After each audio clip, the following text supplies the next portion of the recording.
Hey, happy holidays. That's what it says right above our heads. Good So it, morning. it's that time of the year. Happy holidays. Happy holidays to you. Happy holidays. Happy holidays. Two, two days away from Christmas and a week away from New Year's. I mean, on the one hand, everybody says, "Where has this year gone?" And on the other hand, everybody says, "I can't wait until it's over." Get hmm 2020 behind us. I'm one of those people. I am so anxious for 21 for a lot of reasons. Yeah, of course, the obvious. Yeah, I saw something on Facebook the other day. It was funny. It said, I'm not buying a 2021 planner until I see the trailer first." right. Yes, exactly. I mean, and everybody is kind of condensing 2020 kind of down into one word or something. Pitiful. Just, you Yeah, know, I mean, everything about it was awful, and we're all going to yeah, remember it, but probably for all the wrong reasons. yeah. But It was a tough year for sure. it was. It was But a tough year for on the sure, other, but on the other hand, we're going to finish off this year kind of, I think, on a higher note. We've got a vaccine coming from two companies right now. It's being distributed all over the world. People are getting inoculated. So 21 maybe going to be that light at the end of our tunnel. We are also heading into the holiday season where everybody can finally, if they have to be together virtually, at least it's a happy time of the year for everybody. So, I think we're kind of on an upswing. I I like to think we're on an upswing. You know, I think people have made the best of it for the most part, and I think people going into the holiday season will, like you said, continue to just make the best of what we've been dealt. And families that can't get together, I know we're one of them. We're going to Zoom my parents in Christmas Day and my sister and her family, and we'll visit with them for a little bit. And we'll have my immediate family here together. I mean, it'll be nice. It'll be different, but and we'll miss those who can't join us. But you just got to make the best of it. So that's Well, what we're gonna do. And yeah, with modern technology, at least, we do have the ability to Zoom with each other, or other platforms. And I understand that there's a lot of families that are going to get together on Christmas morning, and they're all going to Zoom at the same time. They're going to open their presents virtually, and so you may not be in the same room, but you're going to be in front of a monitor, and you're going to be able to see all your relatives, and to a certain degree, those relatives may be spread out all over the country. And with the technology of Zoom, you're all going to be basically in the same room together and opening up presents and complimenting each other and sharing the days together, which I think is pretty cool. yeah, and even like like in your kitchen, if you're used to cooking and baking, and you can just set your laptop up right there and pretend you're kind of with each other and bake and cook and visit, and Yeah. so you're right, that has certainly helped. Modern technology has certainly helped keep people connected during these times of isolation. Yeah, I know we're probably going to be doing everybody's some. going. And hey, look, you don't have to get dressed up to go to that Christmas party this year. You can do it in Yeah, your you just have pajamas. to get dressed up. You just have to get dressed up from the You just have to get dressed up from the middle up. Yeah. That's right. That's right. You Yeah. you can you can be in your bikini on underneath, but just have to look nice from here up. Make sure the hair is Yeah. nice, the makeup is nice, and the rest of it can, you know, Well, are y'all going to do a lot of cooking and baking? And what are y'all going to do? Are you going to see kids Actually, or that's what? what we've been doing. What we've started doing today. We're going to be doing today and tomorrow. We have some friends in the city that live by themselves. We're making a carrot mold and making some banana bread, and we're going to deliver it to their house tomorrow. I'm going to be baking bread, which I've really learned to enjoy. So tomorrow I'm going to be baking a few loaves of bread and also distribute, take over to my son. Have a good friend here, and I'll even give a shout out to Pastor Ernest B. Morgan here in Frisco, Texas, who has opened up a barbecue catering service. He's out as we speak, delivering barbecue all over to clients all over the North Texas area, and my order's coming this afternoon, which I'm splitting with my son. So, there's lots of things that people are doing, and all to make it festive when you can't get together in a restaurant or at somebody's home. And you said, I know your local contingent is all going to be together, so I'll bet the aroma in your kitchen is starting. Yep, we do. We like to bake. We've done a lot of baking already. I actually baked a couple nights ago with Emily, and we tried a new recipe, and it used a white cake mix, and it just didn't turn out. So that entire batch got thrown away. And then we just went to our, good old trustworthy chip cookie recipe, and we just actually last night baked a couple dozen, chocolate chip cookies, and I put them in a little Christmas tin, and we're gonna make a couple deliveries today. And yep, we do like to bake all year long, but especially this time of year. And so we've been baking a lot. Yep. See, you tried a new recipe and it didn't work. So the old adage is, don't mess with tradition. I know, right? Exactly. Just exactly. If it ain't broke, my don't fix mom it. used to, we do like anyway, it's just the chocolate chip cookie recipe, but it's just a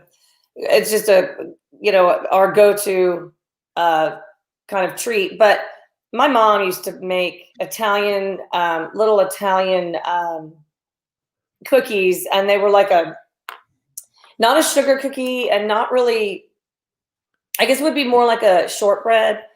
And she would make them round, and then she'd put a little thumbprint, and then she would put a little jelly in the middle, and then around each one, she would chop up little pecans, and she would color using food coloring. She would color one batch of the finely chopped up pecans red, and the other one green. Excuse me. Would she do red? Yeah, she did red and green. And she would make these cookies look like little Christmas wreaths. Yeah. And I just remember growing up with those cookies. She made them every year, and they were so tasty. I like shortbread cookies. And she would do the same, like in a different shape. She would make them rectangular with the pecans down the middle. And so she was always good about making kind of the same cookies every year. So it became, like you said, like more of a tradition. And so I've done those over the years. But then when my girls started to get older, they kind of came up with their own recipes and cookies that they wanted to try. And they loved the peanut butter ones, and they loved making the gingerbread cutouts and decorate the gingerbread men. And so, we've kind of added some recipes to our holiday baking and changed some things. But we do bake a lot during the holidays for sure. And we like to deliver them because we don't want to eat them all. Right now, my house is full. If I walked you into my kitchen, because I have neighbors that drop by and drop things, and I have friends who have older kids who bake on their own, and they bring things, young adult kids that are home now who know we have more cookies in our kitchen right now. I don't know what we're going to do with them all. So, well, and you don't mind giving some away, because that while you're baking all of those cookies, that if the recipe says we'll make 4 dozen, you know you're going to probably give away 3 dozen, but that other dozen is probably going to stay right there because you got to try a couple when they come out of the oven when they're still warm, and then while you're packing the other ones up, you have a couple more. Exactly. So you get your own fill. Right, right. And we had even some of our family members who are out of town send us. I got a big, huge box of individually wrapped cookie cakes. They're the real thick cookies with the icing on top. Probably a couple dozen of those, and somebody else sent us a cake. And so we have, yes, plenty of treats in the house. But one that I didn't get, and I'm glad I didn't get, but it seems to be a very popular treat this time of year, is the fruitcake. And I'm not a big fruitcake fan. I have received them in years past, but I haven't this year. And again, I'm not looking for it. I don't like fruit in my cake. And it's funny because the fruitcake is probably the biggest re-gifted item for the holidays. Not surprised. People get a fruitcake and they like you, they say, not real thrilled about fruitcake and everything. And you think, oh, the mailman. You always want to leave something for your mail carrier. So you leave a fruitcake out there for the mail carrier. Yeah. Yeah, actually, I don't know. Do you like fruitcake? It's interesting that the fruitcake dates back to the 1300s. It goes way, way back, and people used to use jellied kind of fruits and all to put in it. It was originally called fruit bread, and it was bread, and in the holidays, to make it more festive, way back in the 1300s, they used to take pieces of jellied candies or fruits. Apricots and things like that, and put it in the bread to give the bread a more sweet, festive flavor. And it's actually originally one of the names, it was called panettone. Panettone, sweet candied fruit bread. And also in Germany, it was called Stollen. So you see, this not only is this a happy show, it's a very educational show too. So and no matter what you put in it, it still comes out fruitcake. It's still a fruitcake. Yeah. It's still a fruitcake. Yeah. But I know you do a lot of baking and cooking, but what is your, do you guys have a certain meal that you like to do around this time of year? One that you don't normally do? Well, any other time of the year? It's interesting because Thanksgiving, you usually think of turkey. And then I think that a lot of people think of Christmas as ham. Sometimes there's turkey there, ham, but the old traditionalists, and I don't know if you've ever had it, but goose was supposed to be a Christmas. That was a Christmas meal, a different kind of a fowl. Instead of having turkey, you had a roasted goose. I mean, I guess that goes back to English days and all, but I've never had a goose. I've had quail and other kinds of birds, but goose, ham is a traditional meat.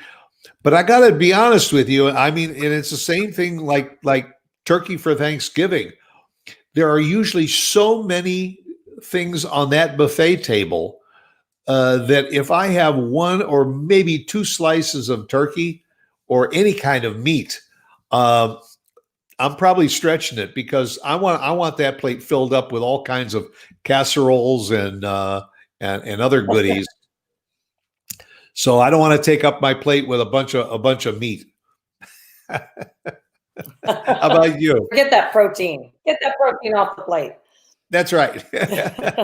I can have that later, and if you don't eat all of the turkey or ham or meat on the holiday, you got it for sandwiches for the rest of the month. Right. Well, a lot of times obviously for Thanksgiving, we always do the traditional turkey, stuffing, mashed potatoes, green, that whole thing. And then a lot of times we will repeat that same dinner for Christmas if everybody wants it, because it's only really a meal that we'll do a couple times a year. But really lately, we've kind of just done that Thanksgiving meal for Thanksgiving, and then Christmas we change that, and we'll do like a beef tenderloin or some kind of nice, meat, and different sides and whatnot. So that's what we're going to do this year too, is just change it up a little bit, which is nice because the Thanksgiving meal is easy, but it's high maintenance. You're doing the gravy and all the last minute things. So, and since it's just us this year, we don't have the grandparents joining us. We thought we'd keep it simple and easy, and use the extra time out of the kitchen to just kind of hang and play family games, and maybe go outside and do something. So it'll be nice. Does anybody ever have fish? Fish? Yeah. Well, our family doesn't, but I think actually that is a popular. What do they call it? They call it something where you have the fish, the beef. It's like an Italian dinner. I gotta Google that. It's called something when you have the fish and the beef. I'm not talking surf and turf. There's a different. It's like an Italian dinner. Hang on. I mean, I know, like baked sea bass or something like that, but fish of any kind, it never seems to be the centerpiece of a holiday meal. Maybe it's because we consume so much of it the rest of the year, we figure we need our meat. No, somebody just up on the screen, it says we've done salmon patties. So yep, that works. But of course, salmon patties can also be an appetizer. I'm not a big seafood. I'm not a big seafood. Oh, it's Italian Christmas dinner, 7 fishes. 7 fishes? Feast of the 7. Yeah, it says the Feast of the 7 Fishes, also known as the Eve, is an Italian American celebration of Christmas Eve with dishes of fish and other seafood. So I knew there was something there when you said something about seafood. So yes, it's called the Feast of the 7 Fishes. Wow. So, but again, I would not do that here. And my dad obviously is Italian. He would not. We didn't grow up with that because we just didn't grow up big seafood eaters. We, I don't mind shrimp occasionally or a seasoned fish. But if I'm going to pick a restaurant or a meal, it's not usually going to be seafood. Yeah. Somebody just texted somebody just texted in that Italian families still do the Feast of the 7 Fishes. Okay, there you go. That was from Donna. Again, that was Donna? Yeah. Yeah. Who I assume that she's from Italian descent. Even though she's from New York. Yes.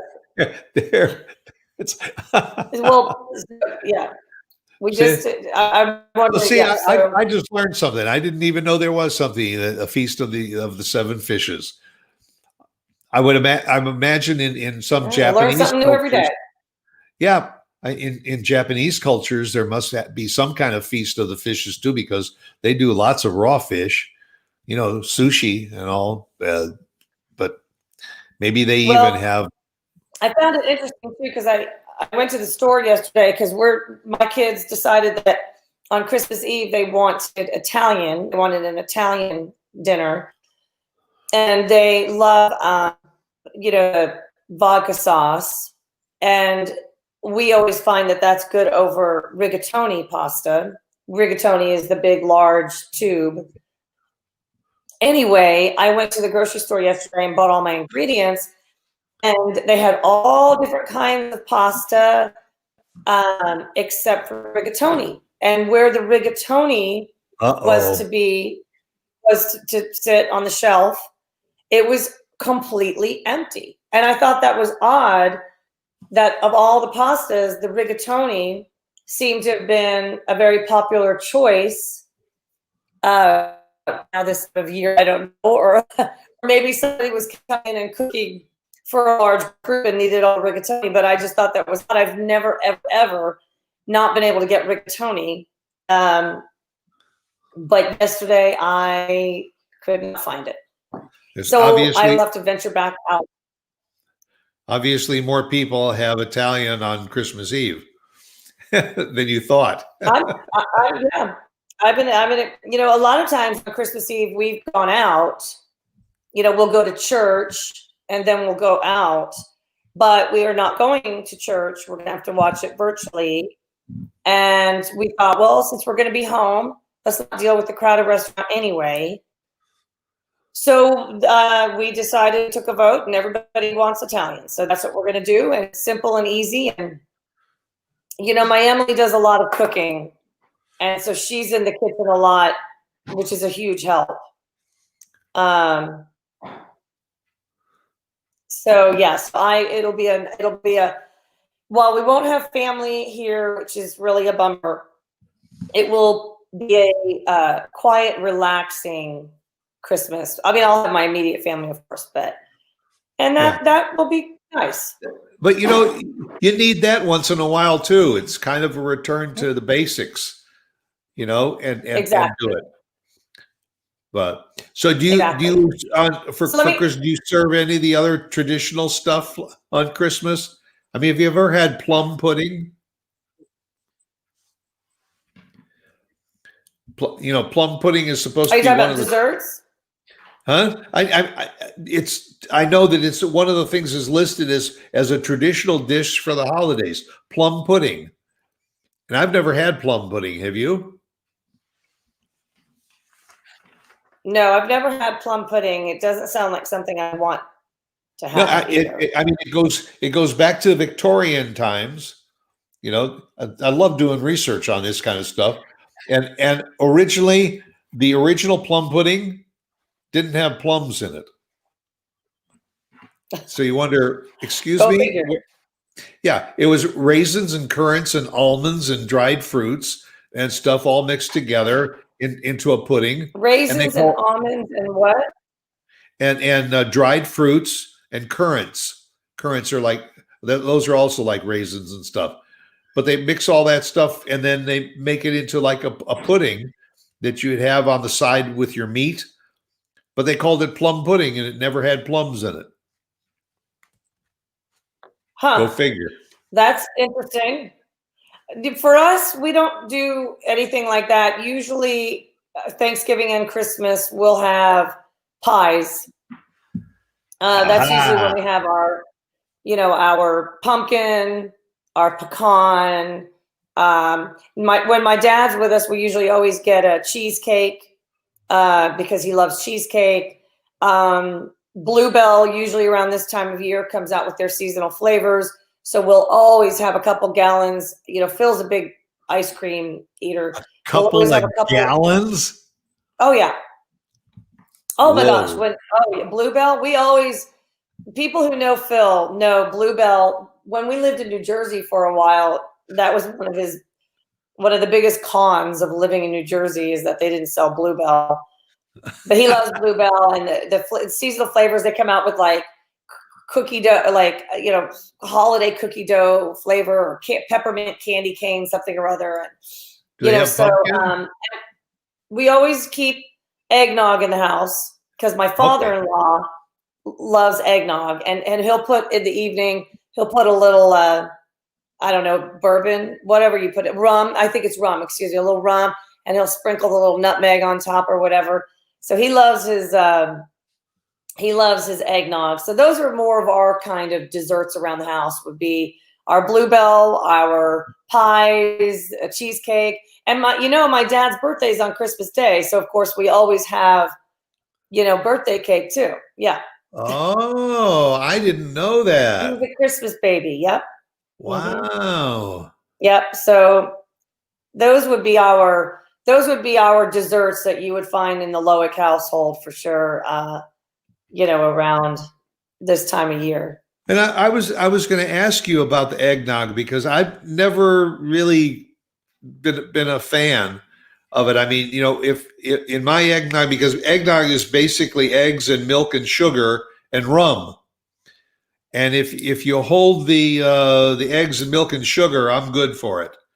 If just give me the rum. That's fine.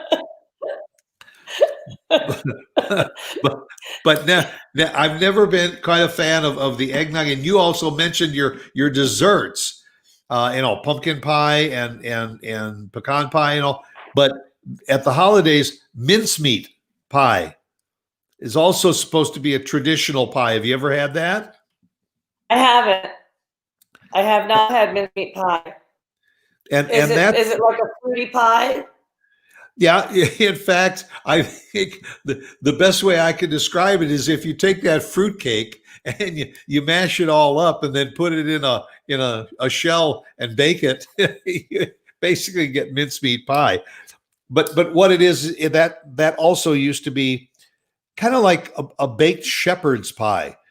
And that goes back to the 1500s, where you used to take meat because meat wasn't in that great of supply. So you would have a little meat as your main course for your dinner, and you'd save a little bit of the meat. You would chop it up, and you would add spices and sugar and fruits and all, and put it in a pie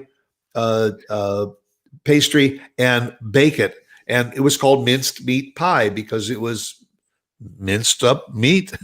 Well, that was a clever name they gave it. Hey, let's mince up some of that meat and put it in a pie shell. We'll call it mincemeat pie. Yeah, I mean, I'm not a big sweet eater, just generally speaking, and so. Oh, you just sit and spend all day baking. I don't mind. Like, I love to be. I do chocolate chip cookies, the ones with the peanut butter and the stuff around it. I do. Yeah. I do love to bake, but no, I'm more of a savory, kind of gal. Like last night, Emily and I were watching a movie, and instead of going for a bowl of ice cream during the movie, like Phil would have done, Emily and I made popcorn. So that's my treat. I'm more of a savory. So all these desserts sound, there are so many fun holiday treats. There's candy cane, like peppermint pie, and all kinds of fun, bars that you can make, and peppermint bark, and all kinds of fun treats. I might nibble here and there, but for the most part, and that's why, like, neighbors that come by that deliver all these treats, I'm telling you, if I showed you my kitchen, I've got Christmas tins everywhere just filled with, I will, if they were homemade, obviously I have to keep them, especially because of the time of year or because of what's going on right now. But if I got something right now, which I do have a big tin of individually wrapped treats, I will probably bring some maybe to the fire department, because they love, and again, if they're wrapped and contained safely, whatever, because I just don't want them to go to waste. And it's just so lovely and thoughtful that neighbors go around and do all this, and our friends and things that have been shipped. But we're just not going to be able to get through it all. So if you have that a very nice, generous problem, don't forget your local fire stations, because they love to get treats like that around that, station. And also we live in a gated community. And so I'll bring some treats to our guards as well here in Starwood. Yeah, you notice that security guards and all in most gated communities, they all clamor and volunteer to work on Christmas Day. They're more than happy to work that Christmas Day, because chances are they're going to get time and a half, and they're also going to get all kinds of food and goodies from the people coming in and going out. Right, exactly. Yeah, we've got a little tin that we're going to bring up to the guards today, and I'm sure that they've got plenty in the little guard house, but we're gonna make a couple deliveries, and and that's another fun thing to do. Have you guys driven around and looked at house tech, like lights and stuff? Yeah, in fact, what I have really gotten into this year is we've been driving around the neighborhoods a little bit because I am so enthralled with these blow up figures that a lot of people have. These 20-foot tall Santas and snowmen and the reindeer that add, in addition to all of the twinkling lights, and all, they have these figures that you plug them in and it fills them up with air. There's one on the corner near us. It's a polar bear, and it's really great because these people live right on a busy corner, and the polar bear it's blown up, and the polar bear just looks up, and then it turns its head to the right, and then it turns its head to the left, and it bobs. So all the cars that go by, you see it, and then all of a sudden you realize that it moves. You do it very well. The dog loves it too, although she won't go on that side of the street where it's at. She'll watch it from across the street. She's not too sure she wants to get too close to that polar bear. Yeah, when we had Duke, those big blow up things really scared him. He didn't go anywhere near them. He would really kind of Well, we ran into that around Halloween, but now most of it there's not a lot of sound. Some people have added sound to their decorations and all, but it's Christmas music and jingle bells and things like that. So really, it's very, very festive, and you can either walk the streets in your neighborhood and see it, or just get in the car and drive to different neighborhoods where people have decorated their homes. And it's really kind of refreshing. Get yourself a nice big container of eggnog, and head out on the highway. Right. Exactly. Well, we've driven around and looked at. We love to drive around and look at the lights. We went over to Plano, and there's a neighborhood over there that they obviously over the years they've kind of embraced the whole decorating kind of tradition. And I'm telling you, the neighborhood's called Deerfield. It's in Plano, and there are lots of neighborhoods that have done this, like down in Dallas and whatnot. And our neighborhood's been fun to drive around and look, but this one, it's quite spectacular.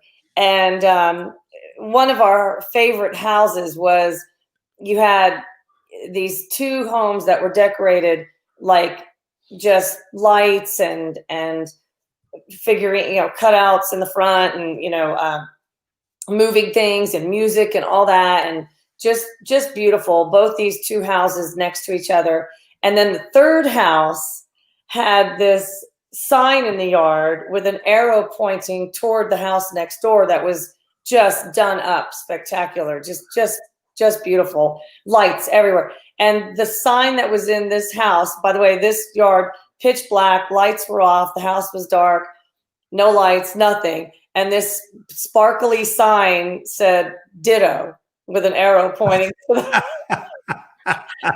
it was cute. I said, they win just sense of humor alone, like, we're not even going to try to compete with the Joneses. We're just going to put the so that says ditto. And it was a cost saving idea also. Yeah. It's fun to drive around and look at what people have done. Sometimes you look at these yards and they've got so much, you wonder, where in the world do they keep all these things all year long? We saw a reindeer, like you said, those blow-ups could be as tall as the roof of the house. Some of them are just huge.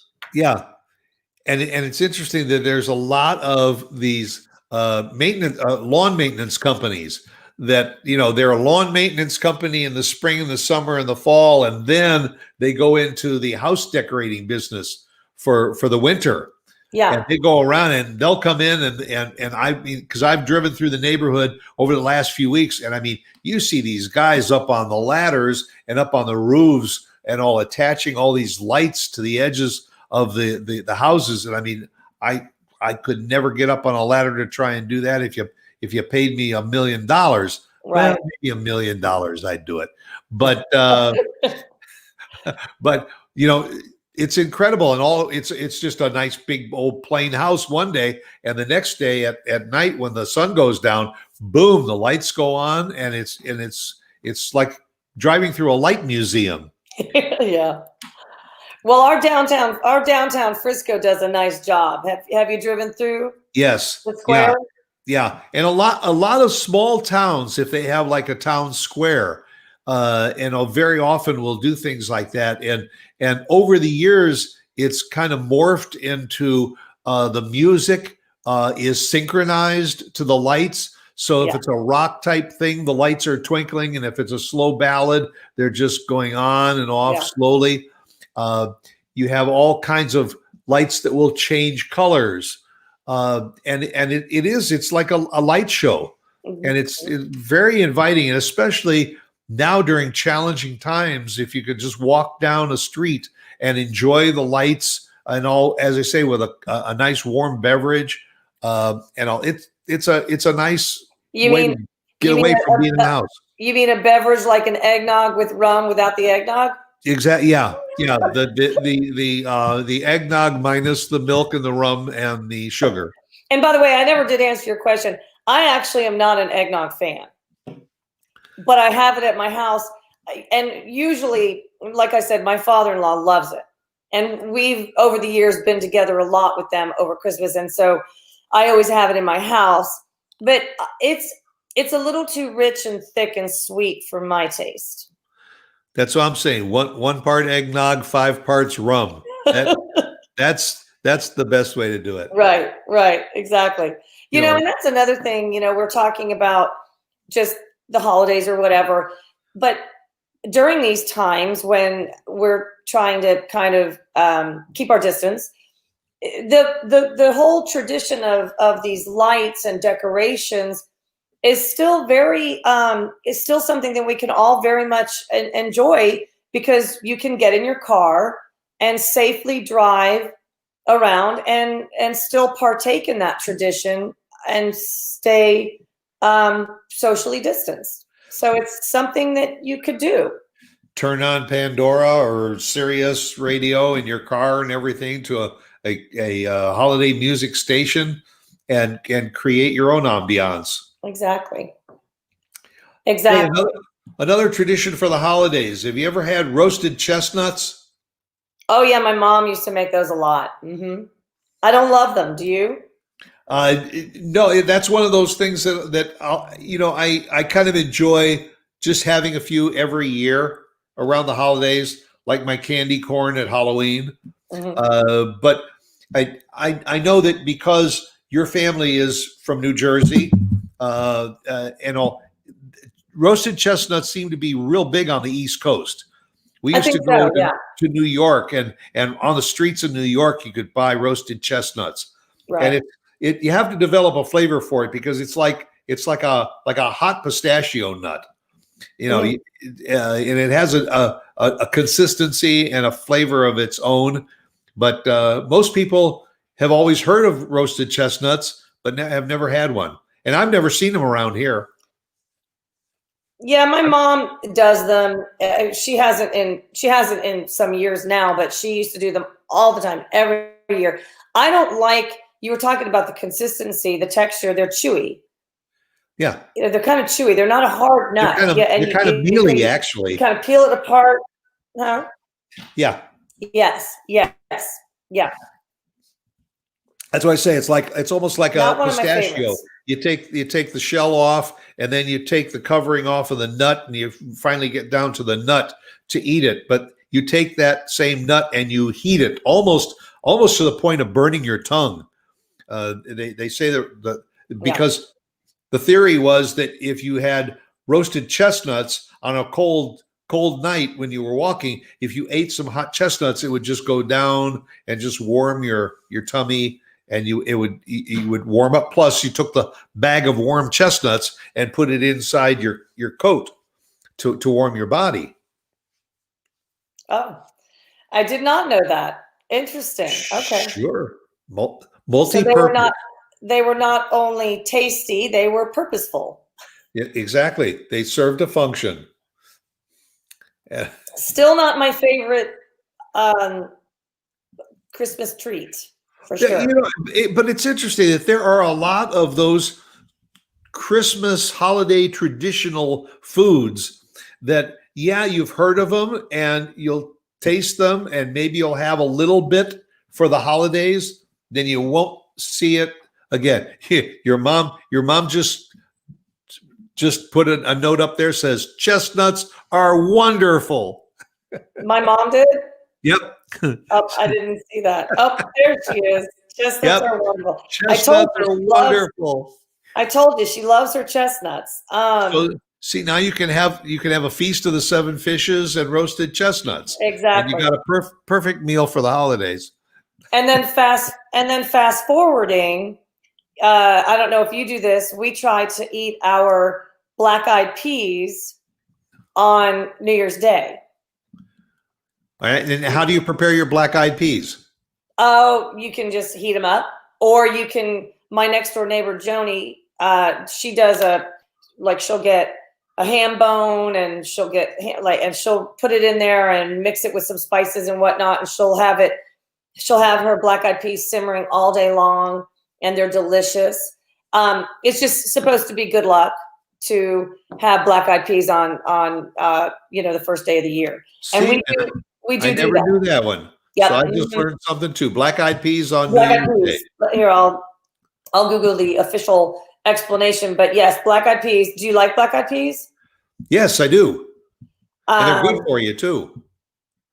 New Year's. Good source of fiber. And okay, in the southern United States, eating black-eyed peas or Hoppin' John on New Year's Day is thought to bring prosperity in the new year. Two popular explanations for the South's association with peas and good luck dates back to the American Civil War. Wow. So there you go. Have See? Lauren get some black-eyed peas, and even if you just buy them in a can, just eat your black-eyed peas on Christmas or New Year's Day, and that should bring you prosperity into the new year and good luck. Maybe you should get some black-eyed peas and some Bluebonnet ice cream. Bluebell. Oh, Bluebell. Bluebonnet is the butter. Bell ice cream. Everything's better with Bluebonnet on it. But wonder if they make black-eyed pea flavored ice cream. Who knows? Kill two birds with one stone, I guess. I don't know. That might be one for Ben and Jerry, because they got all kinds of strange combinations. Yeah. Or Frito-Lay. I think I'd rather have a black-eyed pea flavored chip than I would black-eyed pea flavored ice cream. So don't forget, because I probably won't be. Am I talking to you before the new year? I was going to say, I don't know. So don't forget to eat your black-eyed peas. Yeah, I'll find out. I think we're probably going to be here again next week, and we'll talk about good riddance to 2020 and what we're hoping for 2021. Kind of a year in review, and maybe we'll do it over a bowl of black-eyed peas. Okay. Well, so that sounds like a plan. Your mom is going crazy over here. What does she say now? You were talking about the chestnuts. She says you can eat them or keep your hands warm in your pockets on the way to school. And we're laughing and everything. And your mom just texted in, "Pull yourselves together." Well, you too, Barbara, and you have a great Christmas, and you have a great time with your family, and you too, Stuart, and love to the coach and to the whole family. And yes, and you too. I'm sure you'll get to see everybody and enjoy your week coming up here, and looking forward to it. We're probably going to do one of those virtual, open the gifts and share the day together, and just everybody be happy and healthy and have a great holiday. Yep. And we'll catch you again right here for another session of something to talk about. Until then, go out and make it a great holiday season. Happy holidays. Bye. Bye.